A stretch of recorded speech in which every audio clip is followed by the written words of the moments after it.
Hello friends, this is the fourth chapter of political science. The name of this chapter is electoral politics. In today's video, we will learn about the system of elections in India. तो चलिए आज इस lesson को शुरू करते हैं. Friends, Lok Sabha and Vidhan Sabha elections are held regularly after every 5 years. लोक सभा और विधान सभा के इलेक्शंस हर 5 साल में होते हैं. After 5 years term, all the elected representatives come to an end. 5 साल बाद जो भी representatives elect हुए होते हैं उनका term खत्म हो जाता है. Elections are held in all constituencies at the same time, either on the same day or within a few days. Elections सभी constituencies में सेम टाइम पे होते हैं या फिर सेम दिन में अलग अलग टाइम में होते हैं. This is called a general election और इसे हम जनरल इलेक्शन कहते हैं. फ्रेंड्स, हमारी कंट्री में एक एरिया बेस्ड सिस्टम फॉलो होता है रिप्रेजेंटेशन का. The country is divided into different areas for purpose of elections. हमारी कंट्री डिफरेंट एरियाज में डिवाइडेड है इलेक्शंस के लिए.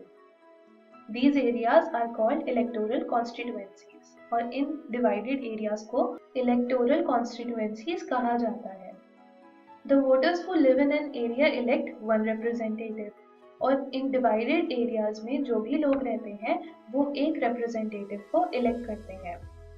For example, लोक सभा elections के लिए our country is divided into 543 constituencies.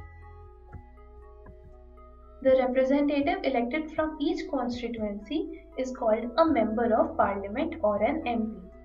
हर एक constituency से जो member elect होता है उसे member of parliament या फिर MP कहा जाता है. Friends, ये similar system जो है वो states के लिए भी follow होता है. Similarly, each state is divided into a specific number of assembly constituencies. हर एक state को divide किया जाता है assembly constituencies में. In this case, the elected representative is called the MLA or Member of Legislative Assembly. एक assembly constituency से elect होने वाले representative को Member of Legislative Assembly या फिर MLA कहा जाता है. Friends, ये same system जो है वो पंचायत और municipal elections के लिए भी use किया जाता है.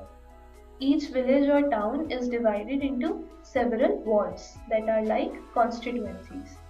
जैसे states के लिए और पूरी country के लिए constituencies होती हैं, वैसे हर एक village और town को divide किया जाता है wards में. Friends, our constitution entitles every citizen to elect his or her representative and to be elected as a representative. हमारा कॉन्स्टिट्यूशन हर एक सिटीजन को ये राइट देता है कि वो अपना रिप्रेजेंटेटिव चुने या खुद भी रिप्रेजेंटेटिव की तरह चुना जाए. जो हमारे कॉन्स्टिट्यूशन मेकर्स थे, they were worried that in an open electoral competition, certain weaker sections may not stand a good chance to get elected to the Lok Sabha and the state legislative assemblies. उन्हें डर था कि एक open electoral competition में कुछ ऐसे weaker section हैं जो शायद से लोकसभा या लेजिस्लेटिव असेंबलीज में नहीं इलेक्ट हो पाएंगे. इसलिए रिजर्व कॉन्स्टिट्यूएंसीज रखी गई. So some constituencies are reserve for people who belong to certain weaker sections of the society. Some constituencies are reserved for people who belong to scheduled caste and scheduled tribes. कुछ ऐसी constituencies हैं जो reserved हैं schedule caste and schedule tribes के लोगों के लिए. इन्हें SC reserve constituency only someone who belongs to schedule caste can stand for election. एक एससी रिजर्व कॉन्स्टिट्यूएंसी में only person who is belonging to a schedule caste जो है वो इलेक्शन में पार्टिसिपेट कर सकता है, वहां पर कैंडिडेचर दे सकता है. Similarly, only those belonging to scheduled tribes can contest an election from a constituency reserved for ST.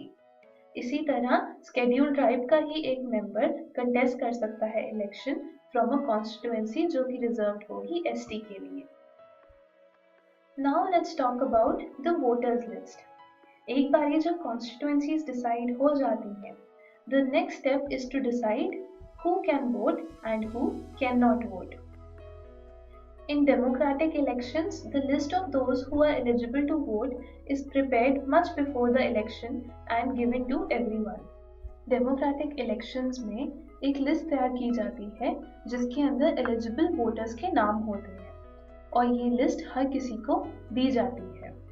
This list is officially called the electoral roll और is commonly known as the voters list. इस list को officially electoral roll कहा जाता है और उसको commonly जाना जाता है वोटर्स लिस्ट के नाम से. In our country, all the citizens aged 18 years and above can vote in an election. सारे citizens जो 18 साल या उसके ऊपर हैं वोट कर सकते हैं elections में. Every citizen has the right to vote regardless of his or her caste, religion और gender. हर एक citizen को right to vote है, चाहे उनकी caste, religion और gender कोई भी हो. Friends, जो ये voter list होती है ये हर 5 साल बाद रिवाइज होती है. This is done to ensure that it remains up to date. ऐसा इसलिए करा जाता है कि जो लिस्ट है वो up to date रहे और सारे eligible voters इस लिस्ट में हों. In the recent years, a new system of election photo identity card (EPIC) has been introduced. पिछले कुछ सालों में एक नया सिस्टम इंट्रोड्यूस हुआ है जो कि है election photo identity card. The voters are required to carry this card when they go out to vote, so that no one can vote for someone else. Voters को ये इलेक्शन कार्ड जो है वो अपने साथ कैरी करना होता है जब वो वोट करने जाते हैं, ताकि कोई भी उनकी जगह पर वोट ना कर पाए. अब बात करते हैं nomination of candidates. Anyone who can be a voter can also become a candidate in elections. कोई भी इंसान जो एक वोटर है वो एक इलेक्शन में कैंडिडेट भी बन सकता है. The only difference is that in order to be a candidate, the minimum age is 25 years, while it is only 18 years for being a voter.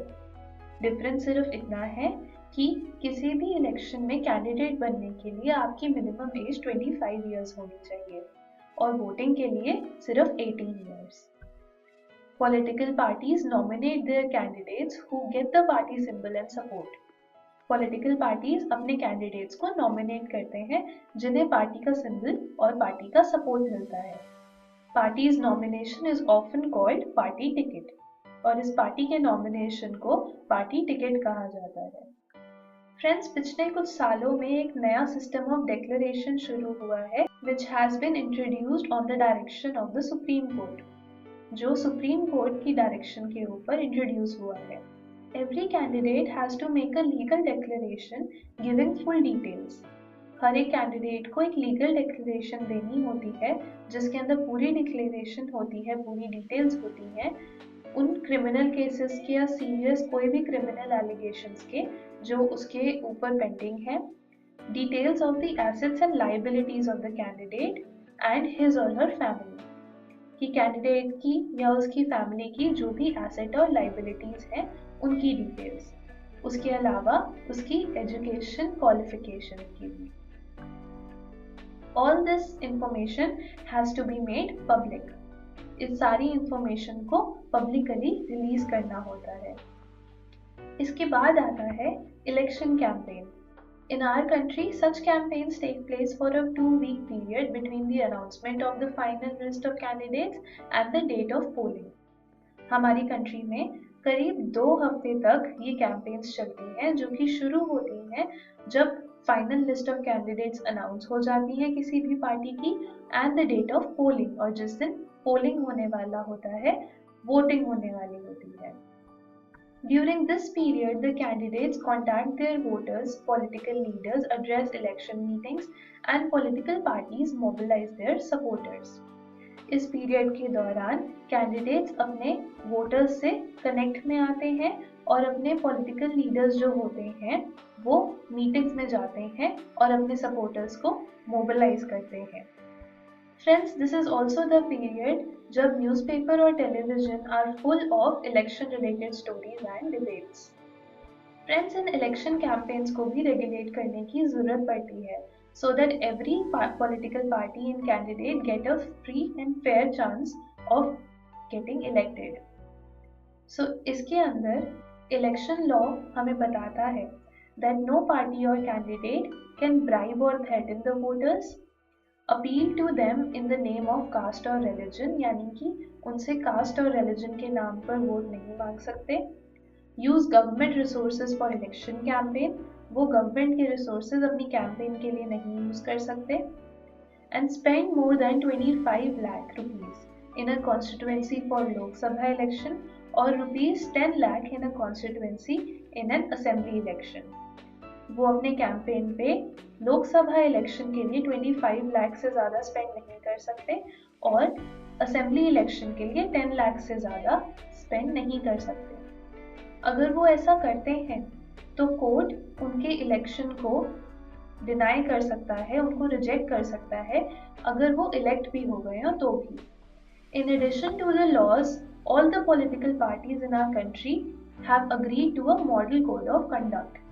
हमारी कंट्री में सारी पॉलिटिकल पार्टीज ने अग्री किया है एक मॉडल कोड ऑफ कंडक्ट पे अपनी election campaigns के लिए। According to this code, use of any place of worship for election propaganda is prohibited, यानी कि कोई भी पॉलिटिकल पार्टी या कैंडिडेट किसी प्लेस ऑफ वर्शिप को अपने इलेक्शन प्रोपेगेंडा के लिए यूज नहीं कर सकता। Use government vehicles, aircraft and officials for election, government के व्हीकल्स, एयरक्राफ्ट और उसके ऑफिशियल्स को यूज नहीं किया जा सकता। Once elections are announced, ministers shall not lay foundation stones of any projects, taken any big policy decisions और make any big promises of providing public facilities. एक बार ही अगर इलेक्शंस अनाउंस हो गए तो कोई भी मिनिस्टर्स बहुत बड़े बड़े प्रोजेक्ट्स या बड़े पॉलिसी डिसीजंस का प्रॉमिसेस लोगों को नहीं कर सकते। The final stage of election is polling and counting of votes. Final stage होता है election का polling और counting of votes. The day is usually called election day. इस दिन को election day बोला जाता है। हर person जिसका voters list पे नाम होता है, they go to the nearby polling booth. वो अपने आसपास के पोलिंग बूथ पर जाते हैं जो या तो एक लोकल स्कूल में सिचुएटेड होता है या फिर एक गवर्नमेंट ऑफिस में। Once the voter goes inside the booth, जब वोटर बूथ के अंदर जाता है, the election officials identify her and put a mark on her finger and allow her to cast her vote. वहाँ पर जो भी इलेक्शन ऑफिसर होता है वो उनको आइडेंटिफाई करते हैं उनके आइडेंटिफिकेशन प्रूफ से और फिर उनके फिंगर पर एक मार्क डालते हैं and then they are allowed to cast the vote. So friends, earlier voters used to indicate who they wanted to vote by putting a stamp on the ballot paper. Earlier ballot paper use होते थे voting के लिए जिसके अंदर voter अपना एक निशान डालता था उस पार्टी के ऊपर जिसे वो इलेक्ट करना चाहता है। A ballot paper is a sheet of paper on which the names of the contesting candidates along with party name and symbols are listed. Ballot paper एक sheet of paper होती थी जिसके ऊपर contesting candidates के names होते थे, उनके party का नाम होता था और symbols listed होते थे। Nowadays, electronic voting machines यानी कि EVMs are used to record votes. The machine shows the name of the candidates on the party symbol. इस मशीन के ऊपर पार्टी सिंबल और कैंडिडेट के नाम होते हैं। All the voter has to do is press the button against the name of the candidate she wants to give her vote to. Voter को सिर्फ इतना करना होता है कि वो उस बटन को प्रेस करें जिस कैंडिडेट को वो इलेक्ट करना चाहते हैं। A few days later यानी कुछ दिनों बाद on a fixed date सारे EVMs जो होते हैं उन्हें ओपन किया जाता है और वोट्स जो हैं उनको काउंट किया जाता है। The candidate who secures the highest number of votes from a constituency is declared elected. Candidate जो सबसे ज़्यादा वोट सिक्योर करता है जिस भी कॉन्स्टिट्यूएंसी से उसे डिक्लेयर किया जाता है एज इलेक्टेड।